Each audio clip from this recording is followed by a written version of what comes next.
BlackRock is investing into altcoins beyond just Bitcoin. We know that they're excited about Bitcoin, hence the ETF application that they submitted to the SEC. At the same time that the SEC is suing a bunch of cryptocurrency creators, these exchanges, and trying to have a crackdown on the tokenization of securities, BlackRock is telling us that that is exactly what they want to be investing into. Altcoin Daily has a video here. We're going to listen to it. Blackrock, the most powerful asset manager in the world with a $10 trillion portfolio, is investing in cryptocurrency. This is not going to be an easy task. Capital is moving, and it's going to move very rapidly. Not XRP, not BNB, not Solana, but specific altcoins that align with their vision for the future. Don't take my word for it. Listen to CEO Larry Fink himself say this. I believe the next generation for markets, the next generation for securities will be tokenization of securities. We will, and if we can have that distributed ledger, that we know every beneficial owner, every beneficial seller, we all have our code of who's buying, who's selling, instantaneous settlement. Like I said, BlackRock isn't interested in... What was that? Instantaneous settlement? That's kind of interesting. What blockchains have instantaneous settlement? Well, the first one that comes to my mind is Algorand. So is it possible that they're investing in Algorand? I don't know. We kind of have to read between the lines for this one. But what's interesting to me, and this video is from 2 months ago, so shout out Altcoin Daily. That was a good clip of them literally telling you that they are trying to invest in it.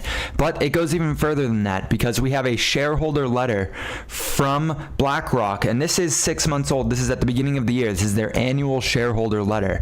Right here, they have an entire section on digital assets. There's one part of the financial services that caught the headlines over the last year. It's digital assets, not least due to the collapse of FTX, which they had millions of dollars invested into. They were a heavy investor in FTX. I guess millions is not a lot when you have trillions of dollars to invest, but to me, it's a lot of money. Beyond the media's obsession with Bitcoin, very interesting developments are happening in the digital asset space. So again, they're point blank telling you that they are looking beyond just Bitcoin. India, Brazil, parts of Africa, these are all emerging markets. BlackRock has a lot of money that they want to invest. A lot of financial institutions have excessive amounts of money that they need to deploy, and the United States growth is slowing when compared to places like Brazil, India, and Africa. You want to be investing in emerging markets, and these countries, these regions of the world, happen to be emerging markets in and of themselves.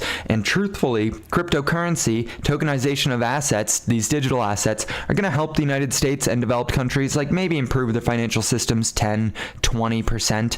They're going to do 10, 20-fold improvements on developing countries. So it's very important. It's a piece that people in developed worlds like the United States often forget when the SEC attacks crypto in the United States. Oh my God, it's all over. No, there's more people outside of the United States than inside the United States, and that's not that profound to think.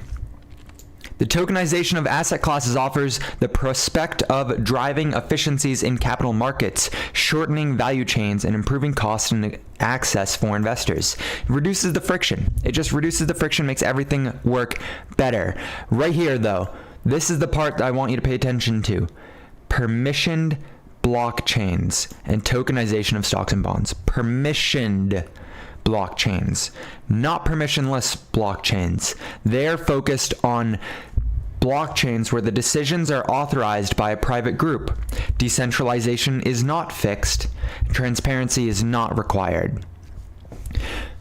Just keep that in mind, okay? Because they want to be able to track everything, so they want to have the use case of blockchain technology where you can track transactions, right? There is privacy if you don't have the KYC, but they don't really care about that. They just don't want us to know. They only want the permissioned group of people to be able to track everything. That's where the use case comes in, but the separation so that we can't track everything, only they can track everything. Permissioned blockchains. And when I Googled this, I guess I already closed out of it. There's a few examples. There's a few examples of permissioned blockchains out there, but I'm going to let you do that research. Hopefully you enjoyed this video here. New style. Just felt like going live for a second and talking about this.